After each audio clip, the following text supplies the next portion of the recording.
I caught my wife cheating, but my family is mad at me for wanting a divorce. Hey Reddit, I'm Jason, 36, and I've been married to my wife, Laura, 34, for the last 10 years. We've been together since our early 20s, and for the longest time, I thought we had a great marriage. But recently, I found out that Laura was cheating on me with someone I considered a friend. As if dealing with the betrayal wasn't hard enough, my family blindsided me by taking her side when I decided I wanted a divorce. I feel like I'm losing everything: my wife, my family, and my sense of who I am. Here's how it all went down. I met Laura when I was 25 and fresh out of grad school. I just landed my first job as a software developer at a tech startup in Chicago, and I was excited to be starting my career. Laura worked in marketing at the same company, and we hit it off right away. She was smart, funny, and ambitious, everything I'd ever wanted in a partner. We'd go out for drinks after work, share late-night conversations about our dreams and fears, and pretty soon, we were inseparable. Laura had this magnetic personality that drew people to her. She was the life of the party, the person who could make friends with anyone in a matter of minutes. I was more reserved, the quiet type who preferred a small group of close friends over big social gatherings, but Laura brought me out of my shell. She made me feel alive, like anything was possible when we were together. We bonded over our shared love of travel, exploring new restaurants, and our drive to succeed in our careers. Laura loved planning trips, and we spent our weekends discovering hidden spots around the city, whether it was a hole-in-the-wall taco joint or a new gallery exhibition. She'd pull me into spontaneous adventures, and I loved every second of it. After dating for a year, we moved in together. Our early years were filled with excitement, traveling to new places, spontaneous weekend trips, and endless conversations about our future. We got married when I was 28 and Laura was 26, in a small ceremony surrounded by family and friends. It was one of the happiest days of my life. I remember standing at the altar, looking at Laura in her white dress, thinking that I'd found the person I was going to spend the rest of my life with. We bought a house in the suburbs, a modest 3-bedroom with a big backyard that was perfect for barbecues and, someday, kids. We both worked hard. Laura climbed the corporate ladder in marketing, and I moved up in my software development career. We were a power couple, or so it seemed. We'd host dinner parties, go on fancy vacations, and post picture-perfect moments on social media. From the outside, it looked like we had it all: a beautiful home, great jobs, and a happy marriage. But as the years went on, things began to shift. Laura's career took off, and she started working longer hours, traveling frequently for business, and attending more networking events. I was proud of her success, but I also missed the time we used to spend together. Our late-night conversations turned into quick check-ins between meetings, and our spontaneous trips became a thing of the past. Laura was always busy, always on the go, and I felt like I was becoming an afterthought. At first, I tried to ignore the growing distance. I'd make excuses for Laura's absences, telling myself that her demanding job was just a temporary phase. I poured myself into work, staying late at the office and taking on extra projects, hoping that if I stayed busy enough, I wouldn't notice how lonely I was starting to feel. I joined a local running club to fill the empty evenings and even started learning to cook more elaborate meals, hoping to surprise Laura with something special whenever she managed to make it home for dinner. But no matter how hard I tried, I couldn't shake the feeling that something was missing. The connection we'd once had felt like it was slipping away, replaced by a routine of polite smiles, rushed dinners, and separate schedules. I'd try to plan date nights, but Laura would cancel last minute because of work. I'd suggest a weekend getaway, but there was always some reason why it wasn't the right time. I found myself spending more time alone, working late, hitting the gym, or hanging out with my best friend, Ryan. Ryan and I had been friends since college, and he was like a brother to me. We'd grab beers, watch the game, and talk about everything from work stress to relationship woes. He was the one person I could always count on, even when everything else felt like it was falling apart. Ryan was my sounding board. He'd seen me through the highs and lows of my relationship with Laura, and I leaned on him more than ever during those months of uncertainty. I'd vent about Laura's long hours, about how distant she'd become, and Ryan would always listen without judgment. "It's just a rough patch, man," he'd say, trying to reassure me. "You too have been through worse." I convinced myself that Laura and I were just going through a rough patch, that every marriage had its ups and downs. I told myself that once the stress of her job eased up, we'd reconnect. But things kept getting worse. Laura became increasingly distant, spending more nights out with coworkers and less time at home. I felt like I was losing her, but I didn't know how to bring it up without sounding like I was accusing her of something. Looking back, there were signs that something was off, but I ignored them, convincing myself that it was just stress or that I was overthinking things. Laura's phone was always glued to her hand, and she'd get defensive whenever I asked who she was texting. She'd disappear into the other room to take calls, and she'd go out with friends without inviting me along. I chalked it up to her needing space, but deep down, I felt uneasy. The change wasn't sudden, it crept up slowly, like a fog that I didn't notice until I was completely surrounded by it. Laura started spending more weekends away, claiming she was on business trips, but she'd post photos that didn't quite match up with her story. Pictures of fancy dinners, beachside sunsets, and cocktails with friends. I didn't want to be the jealous husband, so I let it slide, telling myself that she deserved some fun after all the hard work she'd been putting in. But the little things started to add up. There were unexplained charges on our credit card statements, expensive restaurants, hotel stays, and gifts that I hadn't seen. When I asked her about them, she'd brush it off, saying they were work expenses or that she'd bought something for a friend. I wanted to believe her, but there was a nagging doubt that I couldn't shake. Then there was the shift in her behavior at home. Laura had always been attentive, the kind of wife who would leave little notes in my lunch or surprise me with my favorite snacks when she went grocery shopping. But those gestures had become rare. She'd come home late, barely say a word, and spend the rest of the evening glued to her phone. When I tried to engage her in conversation, she'd give me one-word answers, her mind clearly elsewhere. One night, things came to a head. Laura had told me she was going to a work dinner, but something didn't sit right with me. I don't know why, but I decided to drive by the restaurant she'd mentioned. I didn't expect to find anything, I just wanted to ease my mind. But when I got there, Laura's car was nowhere in sight. I parked and waited, feeling like a fool, but she never showed up. I drove home, my mind racing with possibilities. Maybe she'd gone somewhere else, maybe her plans had changed. I tried calling her, but it went straight to voicemail. When she finally got home, it was past midnight. She looked surprised to see me still up. "You're up late," she said casually, setting her purse down on the counter. I asked her how the dinner was, and she hesitated for a moment before launching into a rehearsed-sounding explanation about work discussions and networking. I listened, but my gut told me something was off. I wanted to confront her, to demand the truth, but I was too scared of what I might find out. It wasn't until a week later that my worst fears were confirmed. I was using Laura's laptop to check my email when a message popped up from someone named Nick. The preview showed enough to make my heart drop. "Last night was amazing.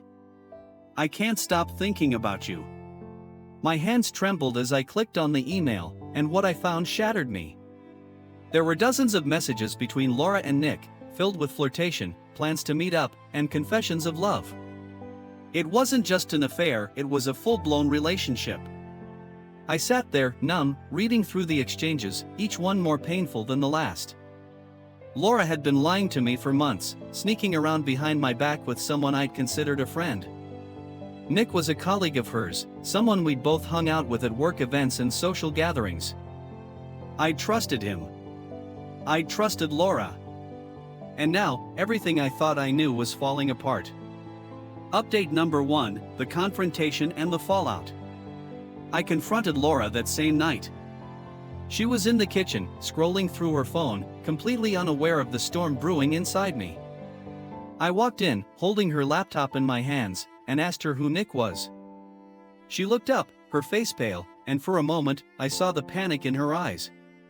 She tried to deny it at first, stumbling over her words, but the evidence was right there.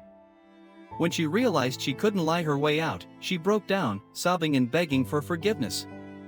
She swore that it was a mistake, that she never meant to hurt me, that it had just happened. But her tears felt hollow, and I couldn't believe a single word.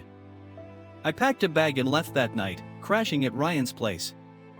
I couldn't stand to be in the house we'd built together, surrounded by memories of a life that suddenly felt like a lie. I felt angry, betrayed, and humiliated. Laura had taken everything I thought we had and ripped it to shreds. Ryan tried to be supportive, but I could tell he didn't know what to say. He'd been there through every stage of my relationship with Laura, our first date, our wedding, and everything in between. Seeing me like this, broken and lost, was just as hard on him as it was on me.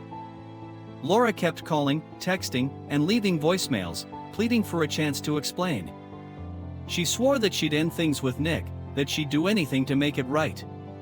But I was too angry to even consider it. I trusted her with everything, and she'd thrown it all away. I decided that I wanted a divorce. I couldn't see a way forward, couldn't imagine ever trusting Laura again.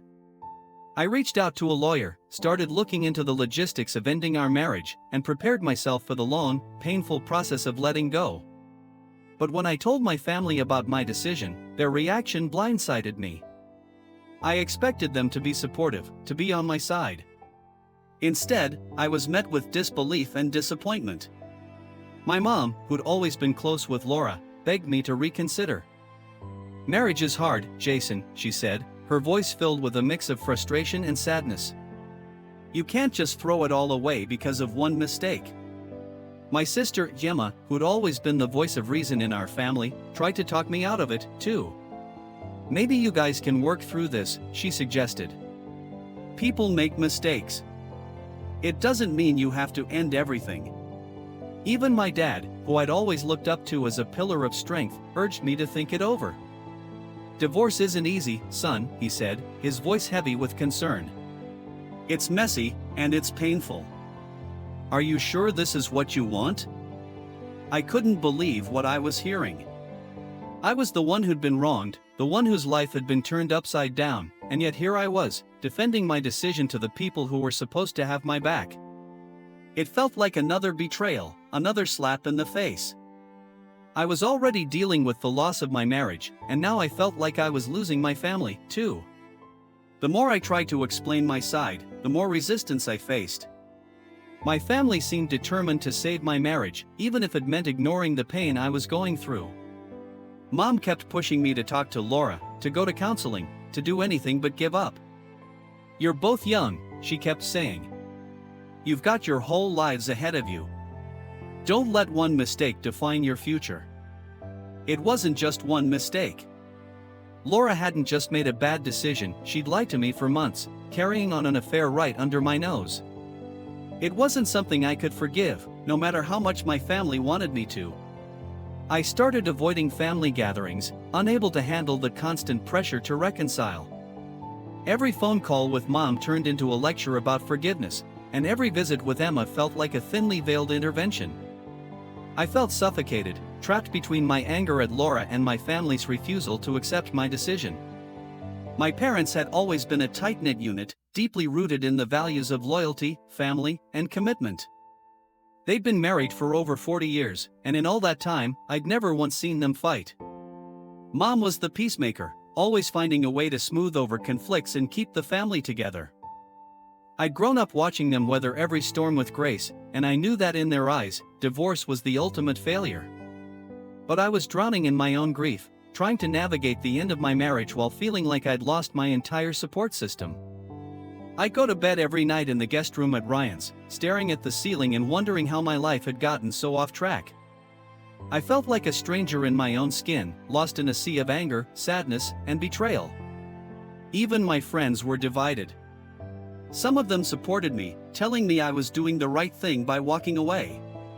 But others, who'd known Laura for years, couldn't believe she'd done something like this. They'd ask me if I was sure, if maybe there was a way to fix things. It felt like I was constantly defending myself, constantly trying to justify my pain to people who didn't seem to understand. The only person who seemed to really get it was Ryan. He'd seen the toll Laura's betrayal had taken on me, and he never once questioned my decision to leave. "You don't owe anyone an explanation," he told me one night over beers. "You have to do what's right for you. But even with Ryan's support, I felt alone. I was drowning in my own grief, trying to navigate the end of my marriage while feeling like I'd lost my entire support system. I'd go to bed every night in the guest room at Ryan's, staring at the ceiling and wondering how my life had gotten so off track. I felt like a stranger in my own skin, lost in a sea of anger, sadness, and betrayal. Laura continued to reach out, sending long emails detailing her regrets and promising that she'd change. She begged me to come home, to give her a chance to make things right. But every time I read her messages, all I could think about was the look in her eyes when I confronted her, the way she'd lied to my face without a second thought. I couldn't go back. I couldn't pretend that everything was okay. Update number 2, the breaking point with my family. Things reached a breaking point at a family dinner a few weeks later. My parents had invited me over, insisting that they just wanted to talk. I was hesitant, but I agreed, hoping that maybe they'd finally be willing to listen to my side of things. When I got there, I realized it wasn't just my parents. Emma was there, too, along with my uncle and aunt. It felt like an ambush, and I immediately regretted coming. I sat down at the table, my stomach in knots, and braced myself for whatever was about to happen.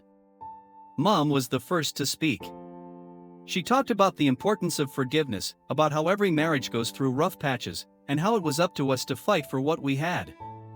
She told me about a time when she and Dad had struggled, how they'd nearly split up but had worked through it.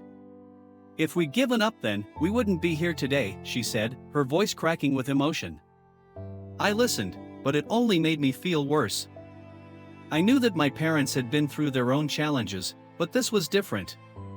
Laura hadn't just made a mistake, she'd betrayed me in the most personal, painful way possible. I wanted to scream, to tell them that they didn't understand, but I kept quiet, letting them say their piece. Emma chimed in next, her voice calm and measured. I know you're hurt, Jason, she said gently. But you've been together for so long. Don't you think it's worth trying to fix things? It was like they were all reading from the same script, each of them taking turns to try and change my mind. I felt ganged up on, overwhelmed, and completely misunderstood. I tried to explain my side, but it was like talking to a brick wall. They were convinced that I was making a rash decision, that I was throwing away something worth saving. Finally, I couldn't take it anymore. I stood up, my hands shaking with frustration. I'm not the one who ruined our marriage, I said, my voice cracking with emotion. Laura made her choice, and I'm making mine.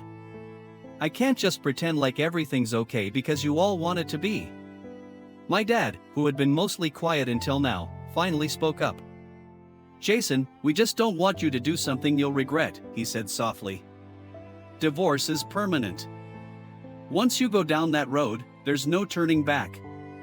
His words felt like a punch to the gut. I knew that divorce was a big deal, I didn't need my family to remind me of that. But I also knew that staying in a marriage where I couldn't trust my partner would destroy me. I looked around the table, at the faces of the people who were supposed to support me, and felt more alone than ever. I left without saying another word, slamming the door behind me. I drove aimlessly for hours, trying to clear my head, but the anger and hurt followed me wherever I went. I couldn't understand why my family couldn't see things from my perspective, why they were so determined to save a marriage that was already dead.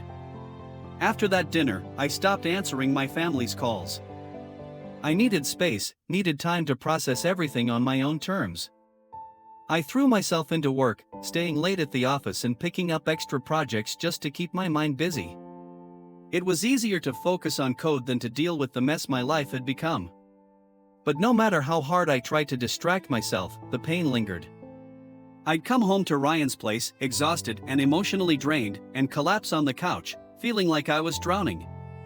I couldn't escape the memories of Laura, of the life we'd built together that was now crumbling around me. One night, as I was scrolling through old photos on my phone, I saw a picture of us from our honeymoon, Laura laughing on a beach in Greece, her hair blowing in the wind, and me grinning beside her, blissfully unaware of what the future would hold. I felt a wave of sadness wash over me, and for the first time in weeks, I allowed myself to cry. I cried for the marriage I'd lost, for the trust that had been shattered, and for the man I used to be. A few days later, Laura showed up at Ryan's apartment unannounced. She looked tired, her eyes puffy from crying, and I could tell she was barely holding it together. Ryan was out, so it was just the two of us, standing awkwardly in the doorway like strangers.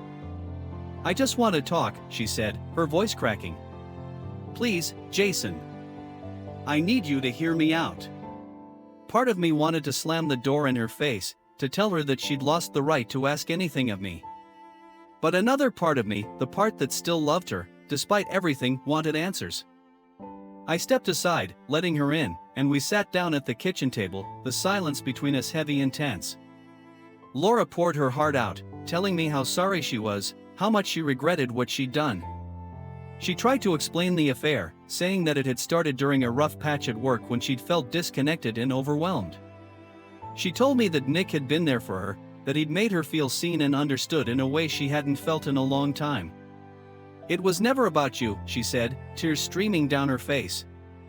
"I was lost, and I made a horrible mistake. But I love you, Jason. I love you more than anything, and I'm begging you to give me a chance to make this right." I listened, but her words felt hollow. I'd heard it all before, the apologies, the promises, the desperate pleas for forgiveness. I knew that Laura was sorry, but it wasn't enough. Sorry didn't erase the betrayal. Sorry didn't fix the broken pieces of my heart.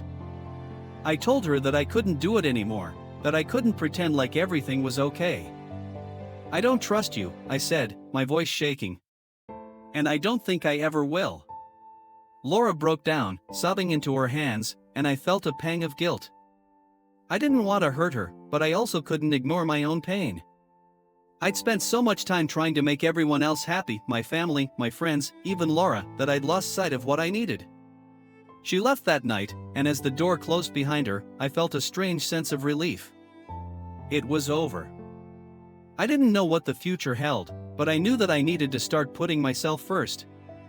Update number 3, rebuilding and moving forward.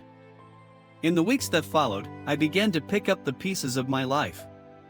I moved out of Ryan's apartment and into a small one-bedroom downtown.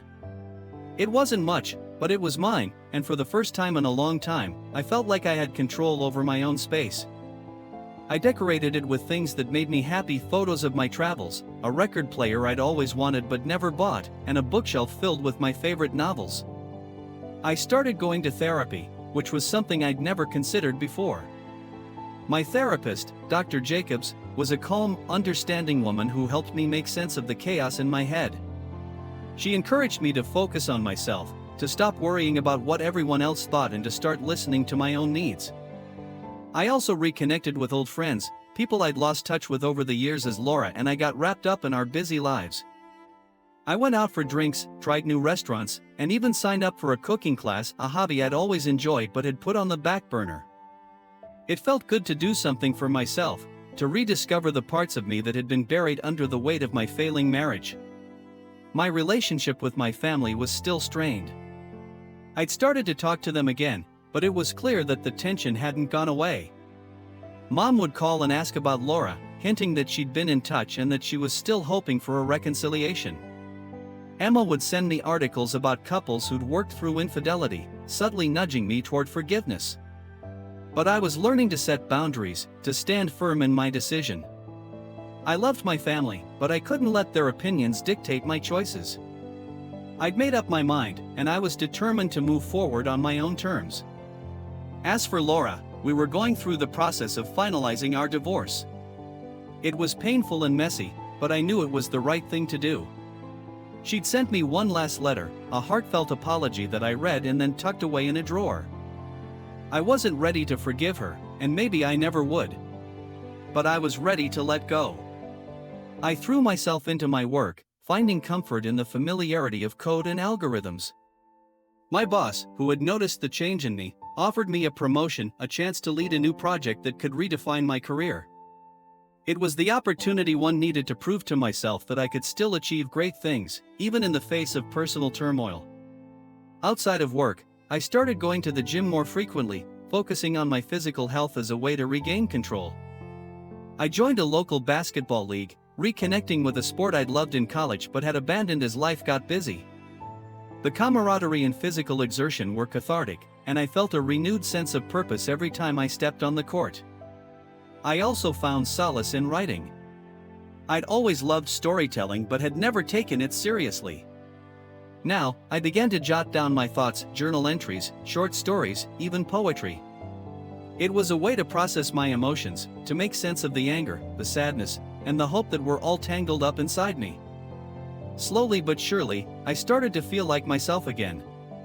I wasn't the same Jason who'd been blindsided by betrayal, but I was someone stronger, someone who had faced the darkest parts of his life and come out the other side.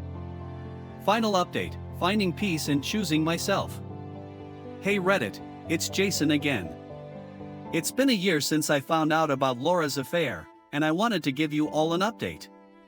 The past year has been the hardest of my life, but it's also been a time of incredible growth and self-discovery.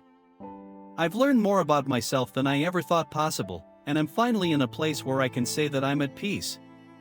The divorce was finalized 6 months ago, and while it was a painful process, it was also freeing. I've moved into my own place, started focusing on my career, and found joy in the little things again. I've reconnected with old friends, started dating casually, and even took a solo trip to the mountains, a long overdue escape that helped me clear my head and reset. My relationship with my family is still a work in progress. We've had some tough conversations, and they've finally started to understand my perspective. It's not perfect, but we're getting there. I know they were coming from a place of love, even if it didn't feel that way at the time. As for Laura, she's reached out a few times, but I've kept my distance. I wish her the best, but I'm not ready to let her back into my life. I'm focused on moving forward, on building a future that's mine and mine alone. To anyone out there going through something similar, just know that it's okay to put yourself first. It's okay to walk away from something that's hurting you, even if everyone else thinks you should stay. You deserve happiness, and you deserve peace. Thanks for being part of my journey. Here's to new beginnings, to finding strength in the face of betrayal, and to choosing ourselves, no matter what anyone else thinks.